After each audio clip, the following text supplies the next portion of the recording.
ಹಿರಿಯರು ಆಗಿರ್ತಕ್ಕಂಥ ಮಾರ್ತಪ್ಪಣ್ಣವರು ಕಲ್ಲೋಡ್ರವರೇ, ಶರಣಪ್ಪ ಚಳಿಗಿರಿಯವರೇ,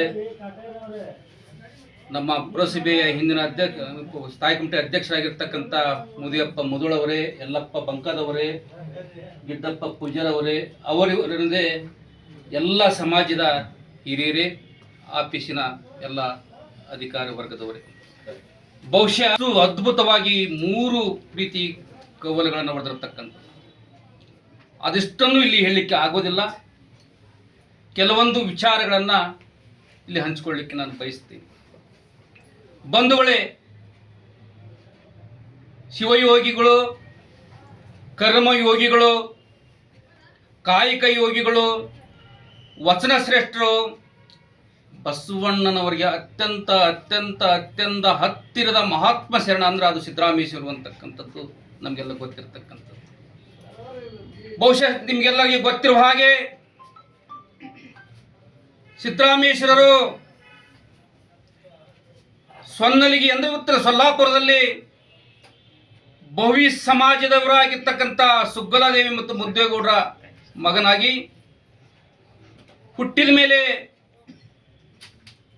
ಸ್ವನ್ನಲಿಗೆಯಲ್ಲಿ ಬಡವರಿಗಾಗಿ ಕೆರೆಗಳನ್ನು ನಿರ್ಮಾಣ ಮಾಡ್ತಕ್ಕಂಥದ್ದು, ಶಾಲೆಗಳನ್ನು ಕಟ್ಟಿಸ್ತಕ್ಕಂಥದ್ದು, ಗುಡಿ ಗುಂಡಾರಗಳನ್ನು ಕಟ್ಟಿಸ್ತಕ್ಕಂಥದ್ದು, ದಾಸೋಹ ವ್ಯವಸ್ಥೆಯನ್ನು ಏರ್ಪಾಡು ಮಾಡುವುದರ ಮೂಲಕ ಇಡೀ ಕರ್ನಾಟಕಕ್ಕೆ ಮಾತ್ರ ಅಲ್ಲ ಬಹಳಷ್ಟು ರಾಜ್ಯಗಳಿಗೆ ಪರಿಚಯ ಆಗ್ತಾರೆ.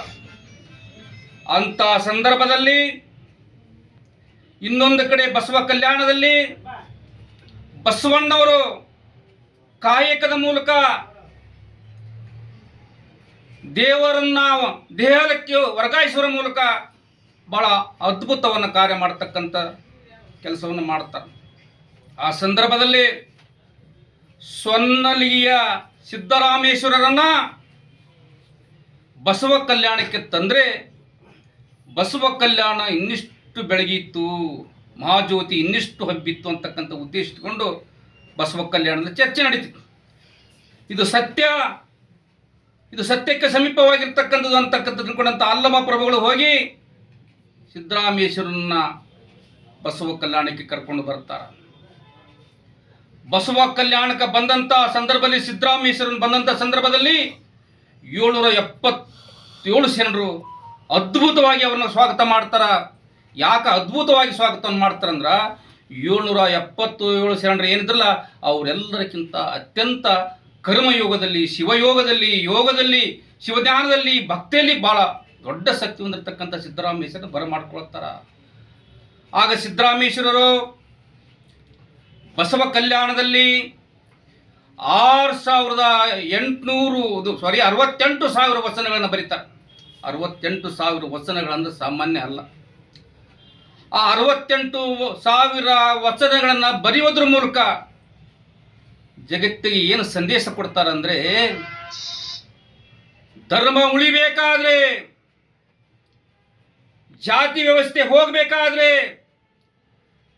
ಸಮಾಜವನ್ನು ಕಟ್ಟಬೇಕು ಅಂತಕ್ಕಂಥ ನಿಟ್ಟಿನಲ್ಲಿ ಬಸವಣ್ಣರ ಜೊತೆ ನಿಂತುಕೊಂಡು ಸಮಾಜ ಕಟ್ಟಲಿಕ್ಕೆ ನಿಂತವರು ಅದು ಯಾರಾದರೂ ಇದ್ರೆ ಅದು ನಮ್ಮ ಗುರು, ಭವಿಗುರು ಸಿದ್ದರಾಮೇಶ್ವರರು ಅಂತಕ್ಕಂಥ ಹೆಮ್ಮೆಯನ್ನು ನಾವು ಒಟ್ಟು ಹೇಳ್ಕೋಬೇಕಾಗ್ತೈತೆ ಬಂಧುಗಳೇ. ಇನ್ನೊಂದು ಬಹಳ ವಿಚಿತ್ರವಾದಂಥ ಸಂದರ್ಭ, ಅಂತರ್ಜಾತಿ ವಿವಾಹವನ್ನು ಬಸವಣ್ಣ ಮಾಡ್ತಾರಲ್ಲಿ. ಅಂಥ ಸಂದರ್ಭದಲ್ಲಿ ಬಸವಣ್ಣನವರಿಗೆ ಅತ್ಯಂತ ಗಟ್ಟಿಯಾಗಿ ನಿಂತಂಥ ಯಾವುದಾದ್ರೂ ಶರಣ ಇದ್ದರೆ ಅದು ಭವಿಕುರು ಸಿದ್ದರಾಮೇಶ್ವರ ಅಂತಕ್ಕಂಥದ್ದನ್ನು ನಾನು ಇಲ್ಲಿ ಹೇಳಲಿಕ್ಕೆ ಬೇಕಾಗಿತ್ತು.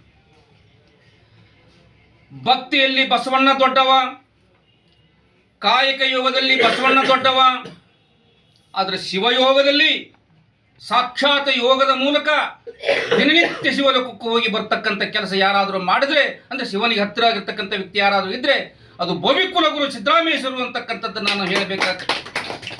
ಅದಕ್ಕೆ ಸಿದ್ದರಾಮೇಶ್ವರರು ಹೇಳ್ತಾರೆ, ಒಂದು ಕಡೆ ಕಾಯಕವನ್ನು ಮಾಡಬೇಕ್ರಿ, ಬಂದಂಥ ದುಡಿಮೆಯಲ್ಲಿ ದಾಸೋಹವನ್ನು ಮಾಡಬೇಕು. ನೀವು ಗಳಿಸಿರ್ತಕ್ಕಂಥ ಕಾಯಕದ ಮೂಲಕ ಗಳಿಸಿರ್ತಕ್ಕಂಥ ಹಣ ನಿಮ್ಮದಲ್ಲ, ಅದು ಈ ಭಗವಂತ ಕೊಟ್ಟಿರ್ತಕ್ಕಂಥದ್ದು.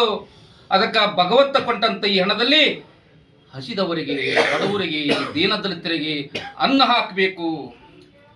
ಅದರ ಜೊತೆಗೆ ಶಿವಭಕ್ತಿಯನ್ನು ಮಾಡಬೇಕು. ಹಾಗಾದ್ರೆ ಶಿವಭಕ್ತಿ ಹೇಗಿರ್ಬೇಕಪ್ಪ ಅಂದ್ರೆ ಅದು ಡಾಂಬಿಕರವಾಗಿರಬಾರದು. ಶಿವಭಕ್ತಿ ನಮ್ಮ ಭೋಗಕ್ಕಾಗಿರಬಾರದು. ಶಿವಭಕ್ತಿ ನಮ್ಮ ಸ್ವಾರ್ಥಕ್ಕಾಗಿ ಇರಬಾರದು. ಶಿವಭಕ್ತಿ ಲೋಕ ಕಲ್ಯಾಣಕ್ಕಿರಬೇಕು, ಸಮಾಜ ಕಲ್ಯಾಣಕ್ಕಿರಬೇಕು, ಬಡವರ ಪರವಾಗಿರ್ಬೇಕಂತ ಜಗತ್ತಿಗೆ ಸಾರತಕ್ಕಂಥ ಯೋಗಿ ಸಿದ್ದರಾಮೇಶ್ವರರು ಒಂದು ದಿನ ಶಿವಲೋಕಕ್ಕೆ ಹೋಗ್ತಾರಂತೆ. ಶಿವಲೋಕಕ್ಕೆ ಹೋದಂಥ ಸಂದರ್ಭದಲ್ಲಿ, ಇಲ್ಲ ಸಿದ್ದರಾಮೇಶ್ವರ, ಮೊನ್ನೆ ಬಸವಣ್ಣ ಇಲ್ಲಿಗೆ ಬಂದಿದ್ದ. ಬಸವಣ್ಣ ಏನು ಬೇಡಿದಂದ್ರ, ಜನರು ಭಾಳ ಹಸಿವಿನಿಂದ ಬೆಳ್ತಾ ಇದ್ರ, ಅವ್ರಿಗೆ 3 ಹೊತ್ತು ಅನ್ನ ಹಾಕ್ಬೇಕಂತ ಕೇಳ್ಯಾನ. ಅದಕ್ಕೆ ಮುಂದೆ ಅವ ಏನಂದ್ರ, ನನ್ನನ್ನೇ ಇವತ್ತು ಬಸವನಾಗಿ ಮಾಡಿ ಉಳ್ತಕ್ಕಂಥ ಎತ್ತಾಗಿ ಮಾಡಂತ ಕೇಳ್ಕೊಂಡಾಗ, ಆದ್ರೆ ನಿನ್ನ ಉದ್ದೇಶ ಏನಂತ ಕೇಳ್ತಾರಂತ ಸಿದ್ದರಾಮೇಶ್ವರನ. ಬಸವಣ್ಣವ್ರು ಹೇಳಿದ್ದು ಸತ್ಯ ಐತಿ, ಸಾಕ್ಷಾತ್ ಬಸವಣ್ಣ ಹೇಳ್ತಕ್ಕ ಸತ್ಯ ಐತಿ. ಅದಕ್ಕೆ ಭೂಲೋಕದೊಳಗ ಕೃಷಿ ಅಂತಕ್ಕಂಥ ಹುಟ್ಟಬೇಕು, ಭೂಲೋಕದೊಳಗ ಬಸವಣ್ಣ ಎತ್ತಾಗಬೇಕು, ಅದಕ್ಕೆ ನಾನು ಸಾರ್ಥಿ ಆಗ್ತೀನಿ ಅಂತ ಹೇಳಿ ಅನ್ನ ಹಾಕ್ಲಿಕ್ಕೆ ಶಿವನಿಗೆ ಯಾರಾದರೂ ಹೇಳ್ತಕ್ಕಂಥ ಇನ್ನೊಬ್ಬ ಯೋಗಿದ್ರ ಅದು ಸಿದ್ದರಾಮೇಶ್ವರ ಅಂತಕ್ಕಂಥದ್ದನ್ನ ಈ ಸಂದರ್ಭದಲ್ಲಿ ಹೇಳಿಕೆ ನಾನು ಬಯಸ್ತೀನಿ. ಬಂಧುಗಳೇ, ಇವತ್ತು ಸಮಾಜ ಬಾಂಧವರು ಬಹಳಷ್ಟು ಜನ ಅದರಲ್ಲಿ. ಇವತ್ತು ಮಾನ್ಯ ತಹಸೀಲ್ದಾರರು ಅದರ ವಚನಗಳನ್ನು ನಾವು ನೋಡ್ತಾ ಹೋದ್ರೆ ಬಹಳ ರೋಮಾಂಚನಿಕವಾಗಿರ್ತಕ್ಕಂಥ ವಚನವನ್ನು ಸಿದ್ದರಾಮೇಶ್ವರ ಬರತಕ್ಕಂಥದ್ದು, ಸಮಾಜದ ಕಳೆ ಇಟ್ಟುಕೊಂಡತಕ್ಕಂಥ ಬರತಕ್ಕಂಥದ್ದು, ಲೋಕ ಕಲ್ಯಾಣಕ್ಕಾಗಿ ವಚನಗಳು ಬರತಕ್ಕಂಥದ್ದು. ಅಂಥದ್ರಲ್ಲಿ ಕೆಲವೊಂದು ವಚನಗಳನ್ನು ನಿಮ್ಗೆ ಹೇಳಲಿಕ್ಕೆ ಬಯಸ್ತೀನಿ. ಅವತ್ತಿನ ಸಂದರ್ಭದಲ್ಲಿ ಹೆಣ್ಣು ಮಕ್ಕಳನ್ನ ಕೀಳಾಗಿ ಕಾಣ್ತಾ ಇದ್ರು. ಅವತ್ತಿನ ಸಂದರ್ಭದಲ್ಲಿ ಹೆಣ್ಣು ಮಕ್ಕಳಿಗೆ ಯಾವುದೇ ಕಾರ್ಯಕ್ರಮಕ್ಕೆ ಹೋಗ್ಲಿಕ್ಕೆ ಅವಕಾಶ ಇರಲಿಲ್ಲ. ಅಂತ ಸಂದರ್ಭದಲ್ಲಿ ಸಿದ್ದರಾಮೇಶ್ವರ ಹೇಳ್ತಾರ, ಹೆಣ್ಣು ಹೆಣ್ಣಲ್ಲ, ಹೆಣ್ಣು ಬರೀ ಹೆಣ್ಣಲ್ಲ, ಹೆಣ್ಣು ಕೇವಲ ರಾಕ್ಷಸ ಅಲ್ಲ, ಹೆಣ್ಣು ಸಾಕ್ಷಾತ್ ಕಪಿಲ ಸಿದ್ಧ ಮಲ್ಲಿಕಾರ್ಜುನೋಡ ಅಂತ. ಅಂದ್ರೆ ಹೆಣ್ಣಂದ್ರೆ ದೇವರದು. ಯಾವ ಮನೆಯಲ್ಲಿ ಹೆಣ್ಣನ್ನು ನೀವು ಪೂಜಿಸೋದಿಲ್ಲ, ಯಾವ ಮನೆಯಲ್ಲಿ ಹೆಣ್ಣಿಗೆ ಗೌರವ ಕೊಡೋದಿಲ್ಲ, ಆ ಮನೆ ನಾಶ ಆಗುತ್ತೆ. ಅದಕ್ಕೆ ಹೆಣ್ಣನ್ನು ಬಹಳ ಗೌರವದಿಂದ ಕಾಣಬೇಕು. ಯಾಕಂದ್ರೆ ಈ ಜಗತ್ತು ಸೃಷ್ಟಿಯಾಗಿರ್ತಕ್ಕಂಥದ್ದು ಹೆಣ್ಣಿನಿಂದ. ಹೆಣ್ಣು ಅಷ್ಟೇ, ಗಂಡು ಅಷ್ಟೇ. ಅದಕ್ಕೆ ಪುರುಷ ಸಮುದಾಯದವರು ನೀವು ಹೆಣ್ಣನ್ನು ಕೀಳಕ್ಕೆ ಕಾಣಬಾರ್ದು ಅಂತಕ್ಕಂಥ ಜಗತ್ತಿಗೆ ಸಂದೇಶ ಕೊಟ್ಟಿರ್ತಕ್ಕಂಥವ್ರಲ್ಲಿ ಬಸವಣ್ಣವರು ಬಿಟ್ಟರೆ 2ನೇ ಸ್ಥಾನವೇ ಅದು ಸಿದ್ದರಾಮೇಶ್ವರ ಅಂತಕ್ಕಂಥದ್ದನ್ನ ನಾನು ಹೇಳಲಿಕ್ಕೆ ಬಯಸ್ತೀನಿ. ಅದೇ ಸಂದರ್ಭದಲ್ಲಿ ಜಾತಿ ವ್ಯವಸ್ಥೆ ಬಹಳ ಇತ್ತು, ಬಹಳ ಏನಿತ್ತು. ಇವತ್ತಿಗೂ ಗೊತ್ತಾಗತ್ತೆ ಅವತ್ತು ಹೇಗಿರ್ಬೋದು ಅಂತಕ್ಕಂಥ ನೀವೆಲ್ಲ ಉಲ್ಲೇಖ ಮಾಡ್ರಿ.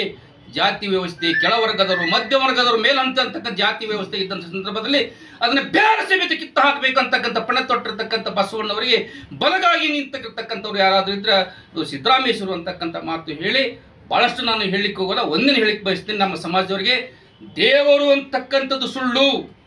ದೇವರು ಇರುವುದಾದರೆ ಒಬ್ಬನೇ ಭಗವಂತ ಪರಮಾತ್ಮ ಶಿವ.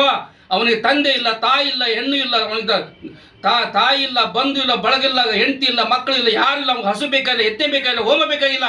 ಅವ್ನಿಗೆ ಬೇಕಾಗಿರ್ತಕ್ಕಂಥದ್ದು ದೃಢವಾಗಿರ್ತಕ್ಕಂಥ ಭಕ್ತಿ, ಅವನು ನಿರಾಕರವಾಗಿರ್ತಕ್ಕಂಥದ್ದನ್ನ. ಇದೆಲ್ಲ ಜಗತ್ತು ಶಿವಮಯವಾಗಿರ್ತಕ್ಕಂಥದ್ದು. ಅದಕ್ಕೆ ನಾವು ಕಲ್ಲು ಮಣ್ಣು ದೇವರನ್ನು ಪೂಜಿಸಿ ಬಿಟ್ಟು ಆತ್ಮದ ಮೂಲಕ, ದೇಹದ ಮೂಲಕ, ಇಷ್ಟಲಿಂಗದ ಮೂಲಕ ನಾವೆಲ್ಲರೂ ಏನು ಮಾಡೋಣ ಅಂದ್ರೆ ಭಕ್ತಿಪೂರ್ವಕವಾಗಿ, ಸದೃಢ ಭಕ್ತಿಪೂರ್ವಕವಾಗಿ, ಶ್ರದ್ಧಾ ಭಕ್ತಿಪೂರ್ವಕವಾಗಿ ಆ ಭಗವಂತನನ್ನು ನಾವು ಸ್ಮರಿಸೋಣ ಅಂತಕ್ಕಂಥ ಬಸವಣ್ಣ ಇದು ಸಿದ್ದರಾಮೇಶ್ವರ ಕೊಟ್ಟಿರ್ತಕ್ಕಂಥ ಮಾತುಗಳನ್ನು ಹೇಳಿ ಕೊನೆಯದಾಗಿ ಒಂದು ಮಾತು ಹೇಳ್ತೀನಿ.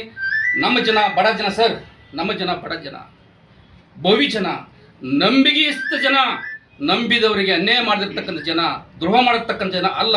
ಇವರ ಕೆಲಸ ಕಾಯಕವಾಗಿ ಸಿದ್ದರಾಮೇಶ್ವರ ಮಾಡತಕ್ಕಂಥ ಕೆರೆ ಕಟ್ಟತಕ್ಕಂಥದ್ದು, ಮನೆ ಕಟ್ಟತಕ್ಕಂಥದ್ದು, ರಸ್ತೆ ಕಟ್ಟತಕ್ಕಂಥದ್ದು. ಅದಕ್ಕೆ ಇವತ್ತಿನ ಸಂದರ್ಭದಲ್ಲಿ ಒಂದು ಹೇಳಲೇಬೇಕು. ಇವತ್ತು ರಾಜ್ಯ ಸರ್ಕಾರಕ್ಕೆ, ಕೇಂದ್ರ ಸರ್ಕಾರಕ್ಕೆ ಜಗತ್ತಿನಲ್ಲಿ ಮನೆ ಕಟ್ಟಿ, ರಸ್ತೆ ನಿರ್ಮಿಸಿ, ಕೆರೆ ನಿರ್ಮಿಸಿ, ಬಾವಿ ನಿರ್ಮಿಸಿ, ಎಲ್ಲ ಆಣೆಕಟ್ಟು ಕಟ್ಟಿರ್ತಕ್ಕಂಥವ್ರು ನಮಗೆ ಮೀಸಲಾತಿಯನ್ನು ಇನ್ನೂ ಹೆಚ್ಚಿನ ಪ್ರಮಾಣದಲ್ಲಿ ಕೊಡಬೇಕಾಗಿತ್ತು. ಆದರೆ ಮೊನ್ನೆ ಸರ್ಕಾರ, ಇವತ್ತು ಸಿದ್ದರಾಮಯ್ಯ ಸರ್ಕಾರ ನಮ್ಮ ಮೀಸಲಾತಿ ನಮ್ಗೆ ಅನ್ಯಾಯ ಆಗಿದೆ. ಯಾಕಂದ್ರೆ ಇವತ್ತಿನ ಸಂದರ್ಭದಲ್ಲಿ ಸಿದ್ದರಾಮಯ್ಯ ಜಯಂತಿ ನಾವು ಖಂಡನೆ ಮಾಡಲೇಬೇಕಾಗತ್ತೆ. ಅದಕ್ಕೆ ನಮ್ಮ ಶಾಪ, ಯಾರು ನಮಗೆ ಅನ್ಯಾಯ ಮಾಡೋದು ಬಿಡೋದಿಲ್ಲ ಅಂತಕ್ಕಂಥ ಮಾತು ಹೇಳಿ ಕೊನೆಯದಾಗಿ ನಮ್ಮ ಸಮಾಜಕ್ಕೆ ಮತ್ತು ಸಕಲ ಸಮಾಜಕ್ಕೆ ಬಸವಣ್ಣವರು ಹೇಗಿದಾರ ಹಾಗೆ ಇವತ್ತು ಸಿದ್ದರಾಮೇಶ್ವರ ನಮ್ಮವರು. ಅವರೊಂದು ಜಾತಿಗೆ ಸೀಮಿತ ಮಾಡೋದು ಬೇಡ. ಸಿದ್ದರಾಮೇಶ್ವರ ಕೇಳಿ ಒಡ್ಡಷ್ಟ ಸೀಮಿತ ಪೂಜೆ ಮಾಡೋದಿಲ್ಲ. ಲಿಂಗಾಯತರ ಪೂಜೆ ಮಾಡ್ತಾರೆ, ಲಿಂಗೇತರ ಪೂಜೆ ಮಾಡ್ತಾರೆ.